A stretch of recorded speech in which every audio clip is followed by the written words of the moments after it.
Newcastle United make away kit colours green and white to copy Saudi Arabia.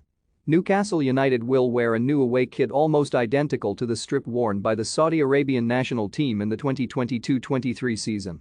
The Magpies are altering their change colours to white with dashes of green around the neckline and sleeves, representing the colours of the Saudi flag, having been taken over by Saudi Arabia's public investment fund after protracted negotiations with previous owner Mike Ashley in November last year.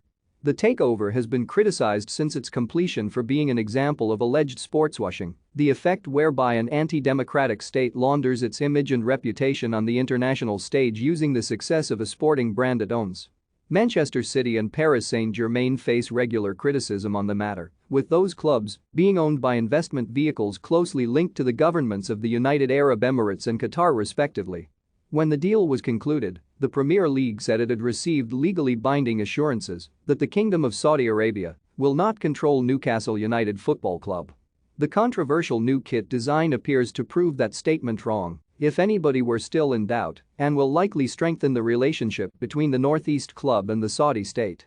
The new kit means it is likely that some Newcastle players will wear rainbow boot laces to support the LGBTQ+ community during the Premier League's traditional annual campaign, while wearing a strip honoring a state in which same-sex sexual activity is illegal and punishable by imprisonment and torture. In January, Newcastle traveled to the Saudi seaside resort Jeddah for a warm-weather training camp before taking on local side Al Ittihad in an exhibition fixture which garnered plenty of press coverage.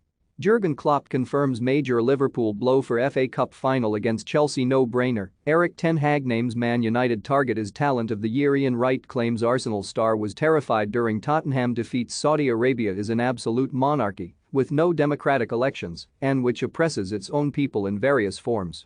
Earlier this year it executed 81 of its citizens on a single day and currently has a 17-year-old child on death row for a crime he was alleged to have committed at 14.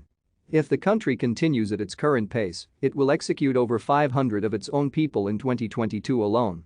The state uses an array of discriminatory practices and policies that disempower women and leave them vulnerable to abuse, according to the Deputy Middle East Director at Human Rights Watch. While same-sex sexual activity is illegal, and LGBTQ+ people can be punished with public whippings, life imprisonment and deportation. According to human rights organization Amnesty International in 2021, among those harassed, arbitrarily detained, prosecuted and/or jailed in Saudi Arabia were government critics, women's rights activists, human rights defenders, relatives of activists, and journalists. Virtually all known Saudi Arabian human rights defenders inside the country were detained or imprisoned. Courts resorted extensively to the death penalty and people were executed for a wide range of crimes. Its summary of Saudi Arabia continues. Migrant workers were even more vulnerable to abuse and exploitation because of the pandemic, and thousands were arbitrarily detained in dire conditions, leading to an unknown number of deaths. A Saudi-led coalition, which backs the government in Yemen, has been bombing the country routinely since 2014. The UN says the war has caused the greatest humanitarian crisis on earth, with 24.1 million people in Yemen requiring aid. 337,000 deaths are estimated to have been caused by the conflict, and over 10,000 children have been killed or wounded by fighting. Newcastle spent over £100 million on incoming transfer in January, with the likes of Bruno Guimaraes, Kieran Trippier and Chris Wood arriving to leave them to Premier League safety. Sebastian Vettel slams Boris Johnson on Partygate and gives ruthless Brexit verdict. Antonio Conte hits out at Mikel Arteta after Tottenham stun Arsenal. Focus on your team for more stories like this. Check our sport page.